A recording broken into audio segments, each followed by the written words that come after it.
Lembah Swat di Pakistan terkenal karena keindahan alamnya. Lembah hijau yang rimbun, danau dan air terjun. Selama bertahun-tahun, pariwisata menjadi bisnis masyarakat yang sukses.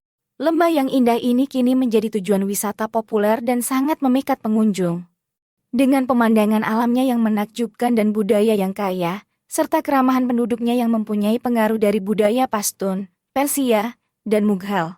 Lembah Swat juga dikenal sebagai Swissnya Pakistan, karena pemandangan alamnya yang indah dan iklim pegunungannya. Lembah Swat memiliki banyak objek wisata sejarah dan budaya, seperti relik Buddha, artefak Swati, dan seni tradisional.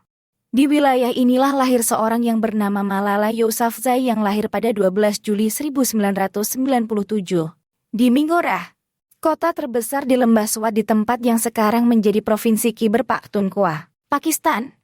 Dia adalah putri dari Ziauddin dan Torpekai Yousafzai dan memiliki 2 adik laki-laki. Di usianya yang masih sangat muda, Malala mulai haus akan ilmu pengetahuan. Selama bertahun-tahun ayahnya, seorang advokat pendidikan, mengelola sebuah lembaga pembelajaran di kota. Sekolah adalah bagian hidup dari keluarga Malala.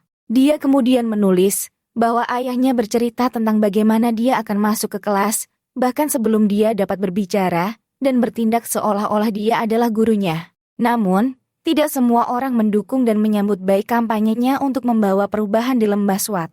Pada pagi hari tanggal 9 Oktober 2012, Malala Yousafzai yang masih berusia 15 tahun ditembak oleh Taliban.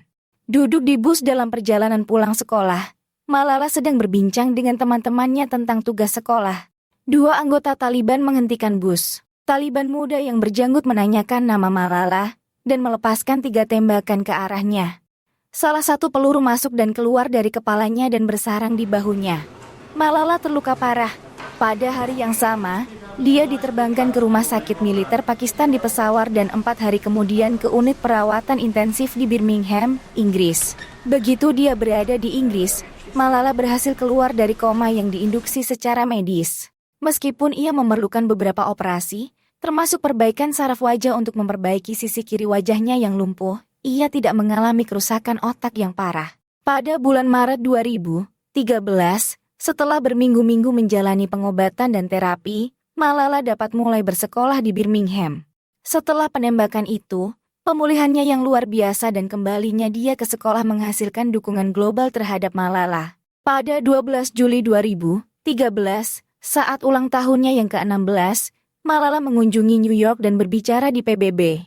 Belakangan pada tahun itu, ia menerbitkan buku pertamanya, sebuah autobiografi yang berjudul Saya Malala, Gadis yang Membela Pendidikan dan Ditembak oleh Taliban. Pada 10 Oktober 2013, sebagai pengakuan atas karyanya, Parlemen Eropa menganugerahi Malala penghargaan Sakharov yang bergengsi untuk kebebasan berpikir.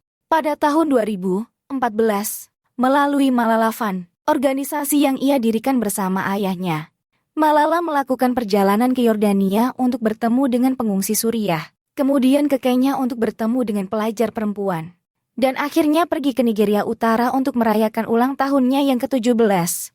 Di Nigeria, dia berbicara untuk mendukung anak-anak perempuan yang diculik pada awal tahun itu oleh Boko Haram, yang juga mencoba melarang anak perempuan untuk bersekolah. Pada bulan Oktober 2014, Malala, bersama dengan aktivis hak-hak anak India Kailash Satyarthi, dinobatkan sebagai pemenang hadiah Nobel Perdamaian. Pada usia 17 tahun, dia menjadi orang termuda yang menerima hadiah ini. Menerima penghargaan tersebut, Malala menegaskan kembali bahwa penghargaan ini bukan hanya untuk saya. Ini diperuntukkan bagi anak-anak terlupakan yang menginginkan pendidikan. Ini diperuntukkan bagi anak-anak yang ketakutan dan menginginkan perdamaian. Ini untuk anak-anak tak bersuara yang menginginkan perubahan. Saat ini, Malala Fund telah menjadi sebuah organisasi yang, melalui pendidikan bertujuan memberdayakan anak perempuan untuk mencapai potensi mereka dan menjadi pemimpin yang percaya diri dan kuat di negara mereka sendiri. Mendanai proyek-proyek pendidikan di 6 negara dan bekerja sama dengan para pemimpin internasional. Malala Fund bergabung dengan mitra lokal untuk berinvestasi dalam solusi inovatif di lapangan dan melakukan advokasi secara global untuk pendidikan menengah berkualitas bagi semua anak perempuan. Saat ini, Malala tinggal di Birmingham, Malala adalah pendukung aktif pendidikan sebagai hak sosial dan ekonomi yang mendasar. Melalui Malala Fund dan dengan suaranya sendiri, Malala Yousafzai tetap menjadi pendukung kuat kekuatan pendidikan dan agar anak perempuan menjadi agen perubahan di komunitas mereka. And courage was born.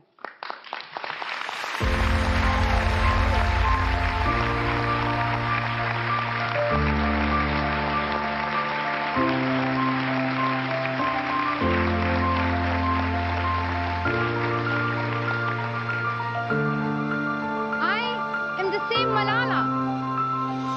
My ambitions are the same. My hopes are the same. And my dreams are the same. Dear sisters and brothers, I'm not against anyone. Neither am I here to speak in terms of personal revenge against the Taliban or any other terrorist group.